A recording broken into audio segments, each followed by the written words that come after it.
Hello friends, അപ്പം ഇന്ന് ഉണ്ടാക്കാൻ പോണത് ഓണം സ്പെഷ്യൽ ഇഞ്ചിപ്പുളിയാണ്. അതിനായിട്ട് സാധാരണ വെളിച്ചെണ്ണയാണ് എടുക്കാറ്. ഞാനിന്ന് എടുത്തിരിക്കുന്നത് നല്ലെണ്ണയിലാണ് കേട്ടോ. അപ്പം നല്ലെണ്ണ ഒഴിച്ചിട്ട് കുറച്ച് കടുക് പൊട്ടിച്ചെടുക്കുന്നുണ്ട്. അതിൻ്റെ കൂടെ തന്നെ കുനുകുനാന്ന് മുറിച്ച ഇഞ്ചി കുറേ സമയത്തൊന്ന് വഴറ്റിയെടുക്കണം കേട്ടോ.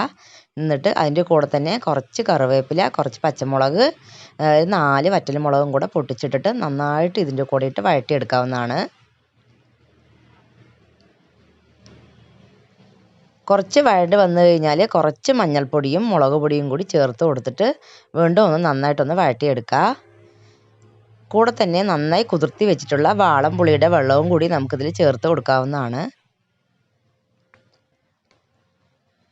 അപ്പോൾ നന്നായിട്ട് ചേർത്ത് കൊടുത്തിട്ട് നല്ലോണം ഒന്ന് മിക്സാക്കി എടുക്കുക.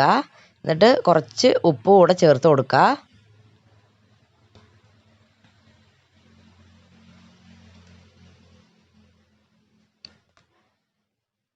കുറച്ച് സമയം വെന്ത് കഴിഞ്ഞാൽ നമുക്ക് ഇതിലേക്ക് വെല്ലം പൊടിച്ചതും കൂടി ചേർത്തിട്ട് അത് നന്നായിട്ട് അലിയണ വരെ ഒന്ന് വേവിച്ചെടുക്കാവുന്നതാണ്.